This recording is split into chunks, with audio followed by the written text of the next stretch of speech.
Howdy folks, Corky Duke here. Bomber Crew is the game and U.S. Army is the name of this bomber. This is the third mission. So let's head to the briefing and pick out a target. What do we got here? Not much. We don't have much at all. Okay, we still got enemy damage now for the next two missions. So here we go.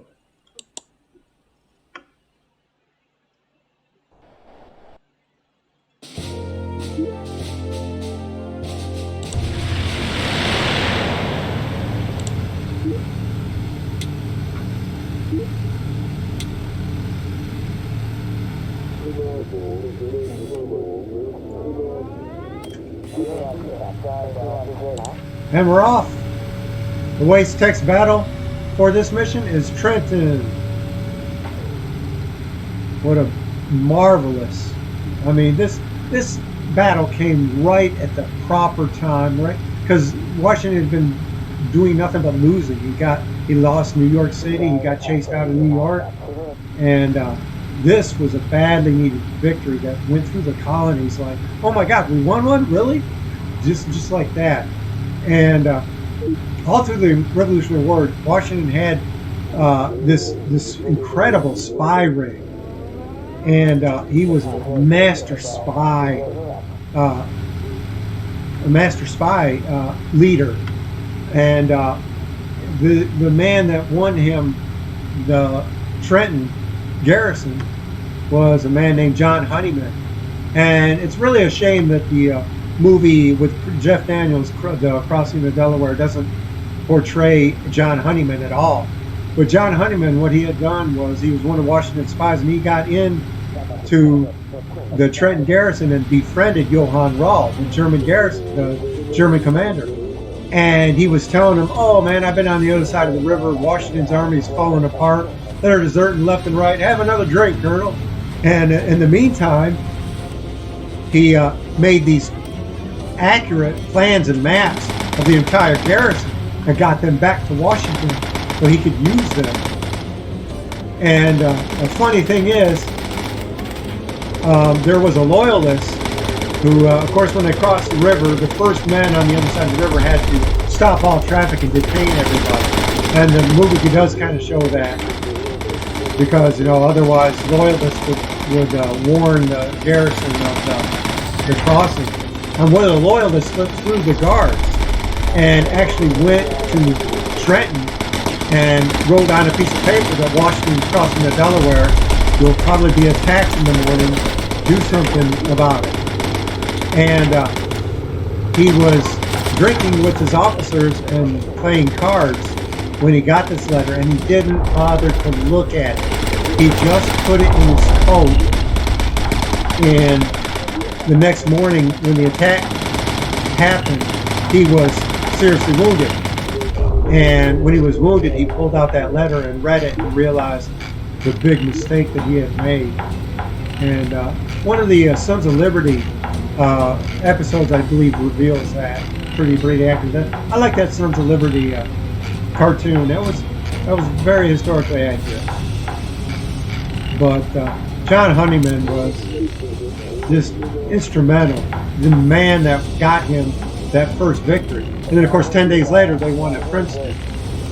So, and it was 2 battles right in a row within 10 days apart. Be tagged. You gotta be tagged. Yeah, he's tagged. So, ready to get back in your station. Don't need those guns. But yeah, Washington was a master spy, and he had an incredible spy ring. And one of the reasons that he won the war was when he left the New York area to go to Yorktown. He had sent several spies into, I believe it was General, who was it? I can't even think who it was. But he made a diversion, like he was going to be moving elsewhere, not down south into Yorktown. So his army was able to escape free from any British pursuit, and marched all the way down to Virginia. By the time they found out about it, it was too late.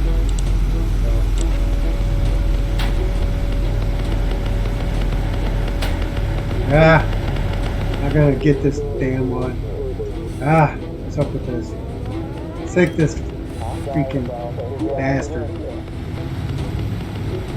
Criminy!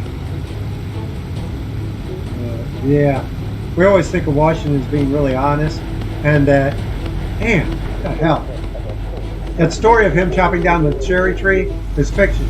It was wrote as fiction in the 19th century by Wadsworth Longfellow, I believe, and it somehow found its way into American history books as fact, and it's not. It's a totally made up fictional story. So there was no cherry tree that he chopped down and said, "I cannot tell a lie, it was I." That was a fictional story.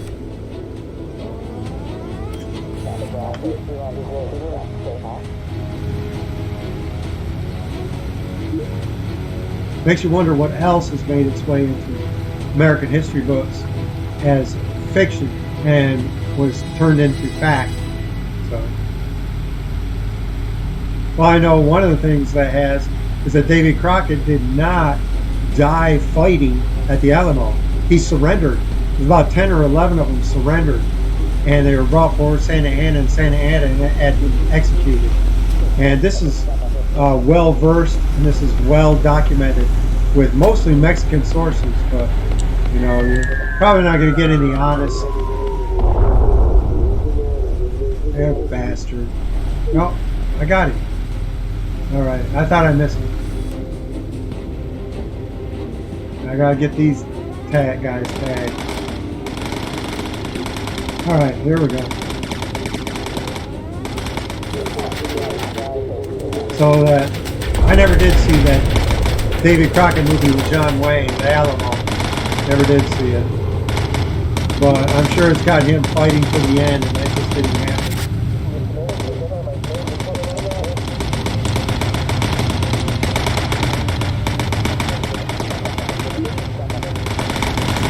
Alright, let's get this last one. This thing's not on fire, I put it out. We're not going to be able to get in that run. Damn it. Bastard. Alrighty. Here I'm swearing at a torpedo boat. Well, I'm telling you, this torpedo boat's not wanting to cooperate. Oh, they got the word Trenton all shot up. What the hell? Only the Germans could do such a thing.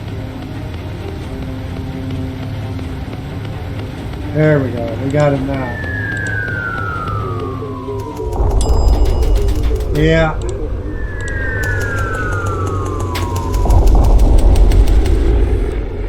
I gotta get him. He's in a dangerous position. He's ready to shoot us. Oh, beautiful. William Carney took him out really quick. Beautiful. Oh, wow. Great shooting, whoever that was. I didn't see it. I'll have to look on the movie. Wow, we're way the hell out to sea. We need to find a way back home, and there it is. Navigation update. Navigation fix. So anyway, I love U.S. history. Been studying it ever since I was in grade school, I guess. But I remember looking at the pictures of the Civil War pictures with the dead bodies at Antietam and the 5th New Jersey at Gettysburg, and just staring at them. I was so fascinated by it. And then I started really studying, found out they don't teach you crap about U.S. history in high school. You know, you can really, they kind of brush over it real lightly, and they always try not to make America look like the bad guy, you know. They'll mention that, oh yeah, we stole the lands from the Indians, but they don't mention the slaughter that took place on Native Americans and natives of this land. They don't even come close to mention the horrors that were done to Native Americans. And you know, it's something you have to learn for yourself. So, I mean, yeah, it went both ways. But I got to tell you, I think America was far bloodier than Native Americans were. The American soldiers.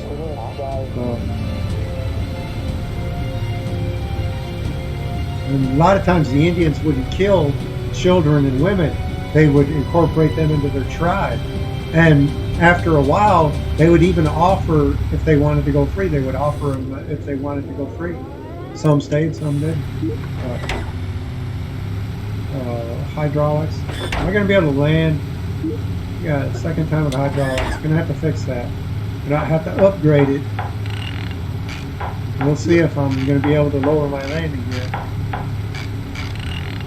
Grant's fixing it right now. And there's our final approach coming up. Alright, Washington, bring us in.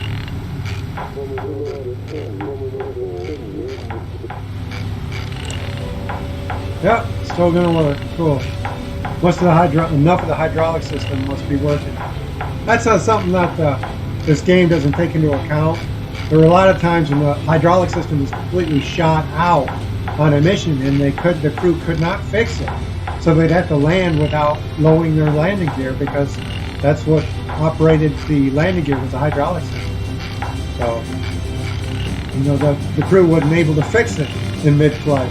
They would have to land and belly slide into the runway, like I've done several times.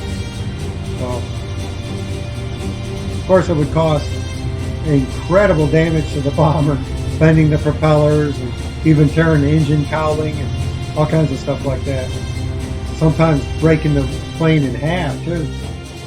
But anyway, I don't think I have to mention how historically inaccurate this game is, but I don't play it for that. I play it for fun. I love playing this game. As you can see with the over 200 videos I've got of Bomber Crew on my YouTube channel. Covering almost every concept you could imagine. Well, not yet, but I'm working on more. You know, I got U.S. Marines, U.S. Army now. I got the A-Team, Playboy rules. So that's nobody has even. That's a new concept in Bomber Crew. Playboy Playmate bunnies as crew members. So, and we're all playmates. All right, let's get some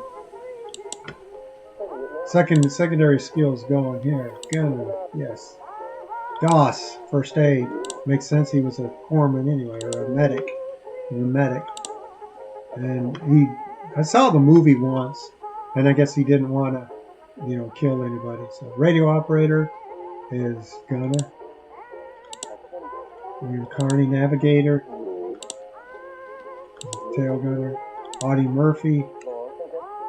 Radio operator. This is in case something happens to the other crew. And I've got these guys. And then Sherman will cover the first aid on the rear of the bomber. Desmond Doss will cover the first aid on the front of the bomber. And Sherman will cover the first aid on the rear of the bomber. So, and that's about it. Let's see if we can update our hydraulic system.